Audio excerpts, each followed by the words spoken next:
Okay, welcome to Pilgrimage, and in particular to our what was the Sunday morning gathering and is now the Thursday evening gathering. There were a number of reasons why it seemed like a good idea to change that, not the least of which is the difficulty getting up on Sunday morning.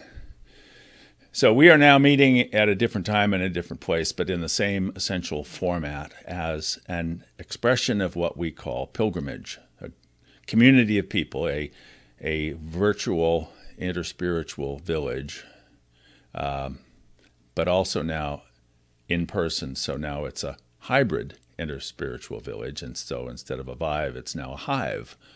So welcome to the hive. This week we're going to talk about metanoia.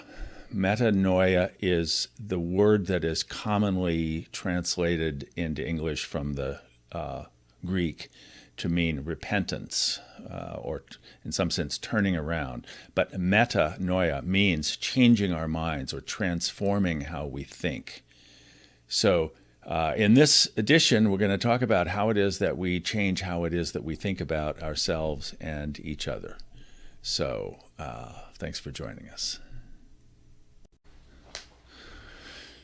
So this week started with the remembrance of the life and the work of Reverend Dr. Martin Luther King Jr., King Day. It's always a wonderful kind of holiday in the middle of January, but it doesn't really do a very good job of remembering what he was about. And certainly many people, at least, as I heard them talk about it this week, are decrying that we think of him as a dreamer, not as somebody who actually had a practical philosophy.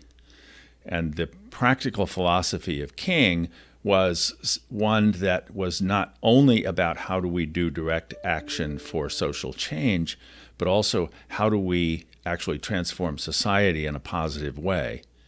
And central to this was the understanding that we as people are connected to each other in a very real sense. All life is interrelated. All are caught in an inescapable network of mutuality, tied in a single garment of destiny.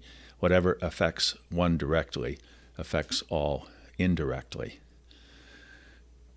Which is King's not the first person to have observed this interconnectedness of all things, but his voicing of it was particularly powerful.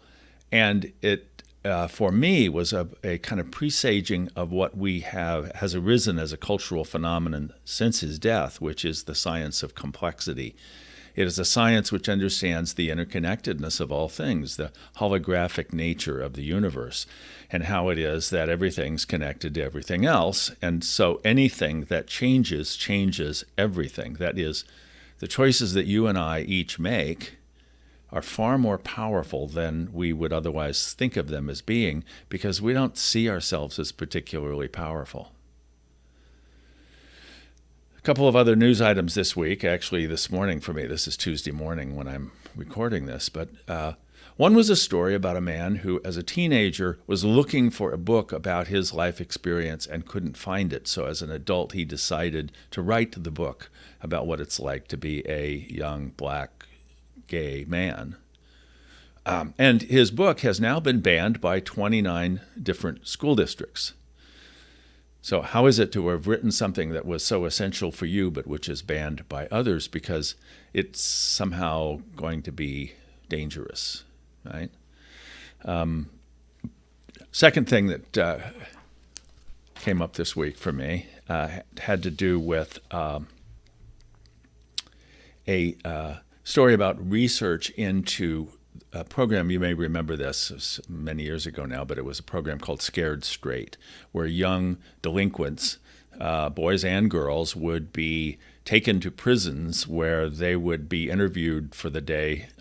They would have interviews with people who were lifers.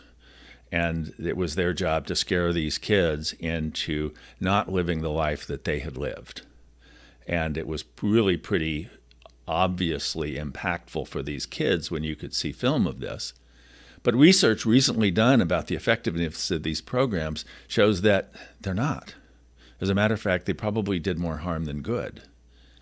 And so just because we think it ought to work doesn't mean it actually works. So one of the themes of pilgrimage is we're looking at where are we in the world? Who am I? What is my identity? Where am I in space and time? And what is it that's arising for me? And how is it that I can respond to what's arising for me in such a way that I do the best possible job of creating what I need, what the relationships I have with others need, what the whole human community has need of in relationship with our participation in life on planet Earth. How do we make the best possible choices? So the theme of this week is metanoia. That is, how do we change our minds? And it turns out we cannot change somebody else's mind. Scared straight doesn't change other people's minds. Banning a book from a high school library does not keep kids from discovering that they're gay. These ways of trying to manipulate each other don't actually work. But the power that we have as individuals to make our own choices is what actually is powerfully constructive of our own lives and the well-being of everybody around us. So that's basically our theme for this week, for this Thursday evening, is we're going to talk about how have we changed our own minds, or what can we do now that makes it likely that we will have transformed understandings of the world such that we live the best possible lives. Metanoia is what most, as a central feature in every major world religion is about. That's what the Buddha was teaching. That's what Lao Tzu was talking about. Certainly that's what Jesus was teaching, and what Paul was saying about Jesus when he says we need to put on the mind of Christ. What does that look like? And how does that happen for you? So that's our conversation this week. Hope you can join us.